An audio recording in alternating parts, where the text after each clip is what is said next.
Hello, everyone. This is my research to project presentation for Education 590.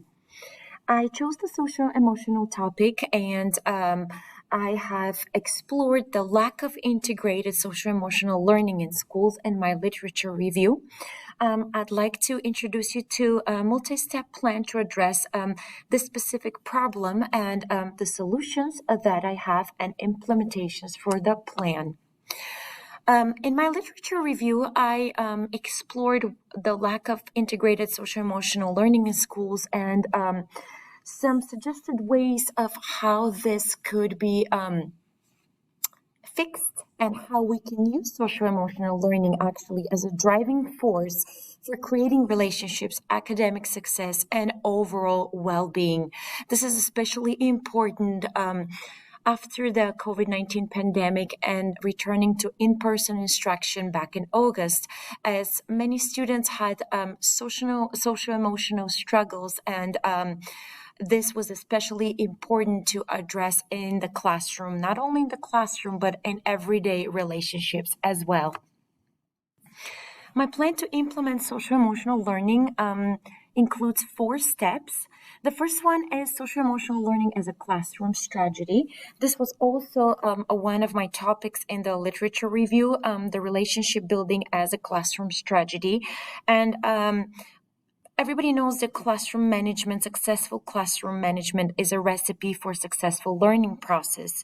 I believe that when social-emotional learning is incorporated into the management, morning routines, student morning work, student checking, different games, questions and group discussions. And when CEL is implemented into developing just the ability for students to work together, think together, relate to one another, show compassion and empathy, being able to engage and participate in the classroom, having all of these bonding activities is the first step in implementing social-emotional learning. Also extending the social-emotional learning programs into the home and establishing partnership between schools and families. As I mentioned in my SWOT analysis for Hawthorne Elementary School in Ontario, I do believe that whatever takes place at school, no matter what kind of curriculum, strategy, implementation, is important for this to be followed up at home. So also educating parents and involving parents in social emotional awareness and self-management of students will help for their overall academic success and well-being. Another step for implementing social-emotional learning would be teacher training on that topic and ongoing professional development. As a new teacher, when I earned my credential in 2020, I was thrown into the mix of Zoom and virtual environment. And this was all new to me. We didn't have many professional developments on how exactly to do this, especially after completing student teaching in the classroom. This was very new. The very next year, we have after pandemic in-class environment, and this comes with a lot of scars from virtual learning. So there hasn't really been professional development on that or culturally responsive care. So I do believe that implementation of social emotional learning strategies would be very helpful for teachers, because if we train our teachers, then we can have a successful learning process for students as well. And another step would be maximizing social emotional benefits through extracurricular activities such as music, education, art, social emotional PE. I believe that all of these extracurricular activities are going to be very beneficial. And especially in my research, I have used some of them resources for analysis of music course taking and social emotional learning in the music classroom.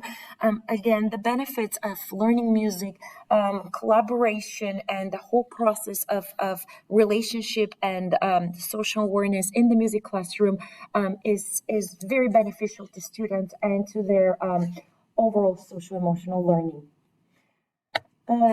Curriculum, what is curriculum without implemented social emotional learning? And therefore, the lack of integrated social emotional learning in the schools. Students are facing challenges in their interactions with others and expressing their needs and feelings.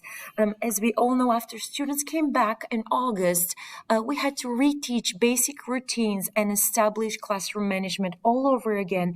Students have forgotten how to be in the classroom, how to interact with one another.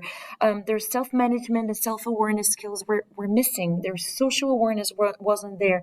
So we had to re-establish that. And the lack of integrated social-emotional learning during virtual education is one of the major impacts of curriculum. Another impact is also low attendance, disinterest in learning altogether, struggling to complete assignments. I do believe that when student-teacher relationships are created and we nurture the relationships between peers in the classroom and student-student relationship, this will affect creating positive attitude altogether towards learning, towards completing assignments, towards working with one another, collaboration. Without it, we see that students are struggling to learn, struggling to complete assignments. Another impact of not implementation of integrated social emotional learning is we don't really have higher order thinking if social emotional needs of students are not met.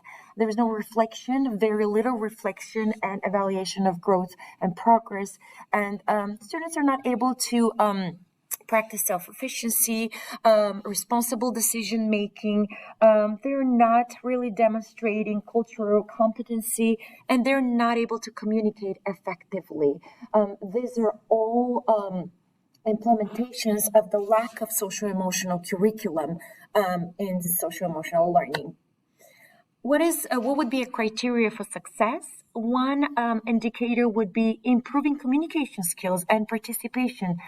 Students are not sent to the principal's office that often reduced hours of therapy needed. I believe that indicator of success is also just working on demonstrating empathy and compassion, even reorganizing strengths and assets of students and being able to express their feelings, emotions, and be involved in the learning process. Another indicator for success would be test scores, improvement of test scores, and academic success. And I do believe that when we do implement social emotional learning and integrate it into the school curriculum, we'll have better test scores. We will have better relationship skills that would ultimately lead to academic success and overall well-being of students.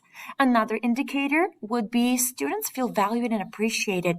They develop a healthy self-image and they demonstrate positive attitude and growth mindset. Many times students are acting out and a need of attention or misunderstood or being bullied. When students develop healthy self-image and positive attitude towards others and learning, we can see growth mindset, and we can see that social emotional learning really is working for the benefit of academic success and well-being. Why making social emotional learning a priority? Well, it helps students develop self-awareness and management, social awareness, relationship skills, and responsible decision-making. It is very important to develop that healthy self-image, which through curriculum alone is not possible. When we connect with students, then they're more willing to be learning and to be involved and to have positive attitude towards life in general. Curriculum alone will not foster development of self-worth, quality relationships, and suicidal belonging.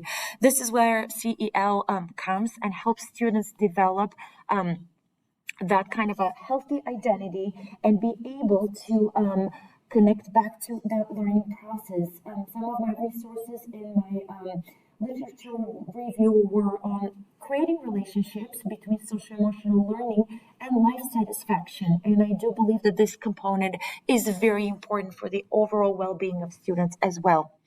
CEL is also foundational to the success of young people, therefore of our society. If we raise young people with a healthy perspective, self-image, and drive for learning, then we have successful society as well.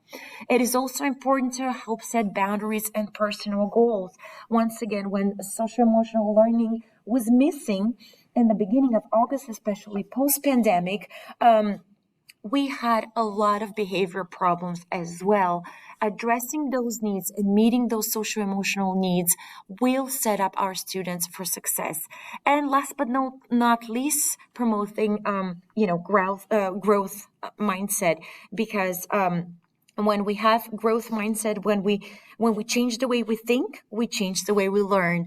And this way we're able to meet social emotional needs, develop healthy image, social and self-awareness, positive relationship skills, and ultimately make responsible decision making, which ultimately helps students to be successful academically and to be successful in life, create positive relationships and overall well-being.